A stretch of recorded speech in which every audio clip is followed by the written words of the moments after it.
All right, so today we're going to go through some extra examples on synthetic division.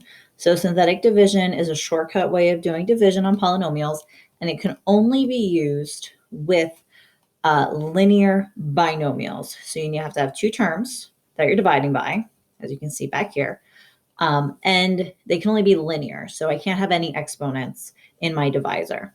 Okay, so the first thing you have to do is find the k value. The k value comes right from that divisor. You simply take your divisor, set it equal to 0, and you find what x is. So in this case, x equals 2. So that's your k value. The k value is going to go on the outside, and you're going to have this kind of upside down division symbol, or an L shape. And on the inside of that is going to go your coefficients of every part of your polynomial. Now, your polynomial has to be in standard form, and you must have every single term filled in. Meaning, if I start with a cube, like I have here, I must have a square, I must have a single x, and I must have a constant. Anything missing has to get a 0 as a placeholder. So in this problem, we have 1 for our x cubed, we have a -3 for our x squared, a -7 for our x term, and a 6 for our constant.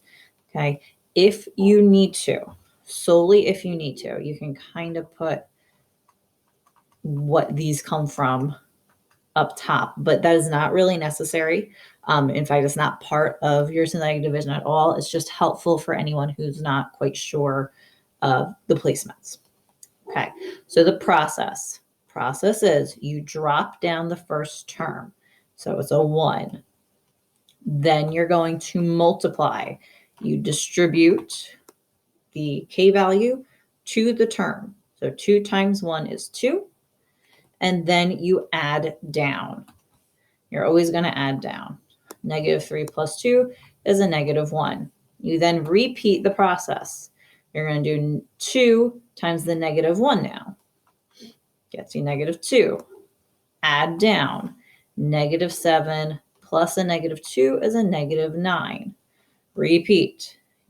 Positive 2 times -9 is a -18. 6 plus -18 is -12. Okay, and that's it. There's nothing else I can do. I hit the very last value. I'm done. When you divide, things get smaller. So what was an x cubed, now, because I dropped it down, I made it smaller, this becomes an x squared, your x, your constant, your remainder. Okay, so the way we write our final answer, it is 1x squared minus 1x minus 9 as my constant, and then plus a -12 over the divisor. Remember, your remainder is always getting put over the divisor. And this is my division, or my quotient of my division. Okay. You're always going to add the remainder. You may see it as -12 over x minus 2, just because it is a single term that is negative. But I will take it as plus that fraction. All right, so let's try number 4. Same thing. We're going to start with our k value. Take your divisor, x plus 3, set equal to 0. So x is -3 in this case. Goes on the outside. On the inside goes our coefficients. But there's a problem. We go from a cube to an x. Remember, if I use these as placeholders, I have to go x cubed, x squared, x, and then constant. So if I'm missing something, I got to make sure I put it down. So 2 is the cube, 0 is the x squared, that's the missing one. -1 is my x, -c is my constant. Then we're going to go the process that we did on the other problem. Bring down your 2. Multiply. -3 times 2 is a -6. Add it down. 0 plus -6 is -6. Repeat. -3 times -6 is a +18. Add it. -1 plus 18 is 17. Multiply. -3 times 17 is a -51. -51 plus a -7 is a -58. Again, I'm done. Nothing else that I can do. I make everything 1 degree less. So that way I have now the place for my remainder. And this answer is going to be 2x squared minus 6x plus 17 plus the remainder, negative 58, over x plus 3. Okay, and that's your synthetic division. It is always going to follow that process. Just make sure you have those placeholders like we had here because we were missing that x squared term. The one last thing you can do with these, and we're just going to do one of them. We're going to do number 6 down here, is you can use it to evaluate something. So if I have to evaluate, and it says use synthetic division to evaluate, well, I was already given my k value. It says x equals 2 already. Can't set x equals 2 equals 0. There's already an equal sign. I already know the k value. K value is 2. Going on the outside.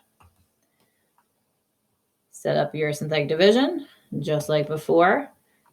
So here we have an x to the 4th, using all of our exponents, or sorry, all of our coefficients. So I have an x to the 4th, which means I need an x cubed, an x squared, an x and a constant. Put in those leading all their coefficients. 5, 2, 0. I'm missing an x squared. Negative 20, negative 6. Okay, we know the process. Drop down the 5. Multiply. 2 times 5 is 10. Add them. 2 plus 10 is 12. Repeat. 2 plus 12 is 24. 0 plus 24 is 24. 2 times 24 is 48. Negative 20 plus 48 is 28. 28 times 2 is 56. And negative 6 plus 56 is 50. Now, in this case, they didn't want you to solve it. We don't want to write this as an equation. They just wanted to know, well, what is that function when x equals 2? So the function when x is 2 equals your remainder. It's going to equal 50. And I can prove that by simply plugging it in the calculator. And I can show you right here. Oops. There it is. If I plug a 2 into this original function, 5 times 2 to the 4th plus 2 times 2 to the 3rd minus 20 times 2 minus 6, there's my 50. So I know I did it right that way. But and this is how most of us are going to do simplifying. Let's be honest. They say find the value at x equals 2, you're plugging it in. But if it does say show using synthetic division, we do need to show that. The reason being is we're going to eventually build this up into something that's going to help us factor, and we want to be able to know remainders are certain values or not in that case. Okay, so hopefully this helped you out with your synthetic division.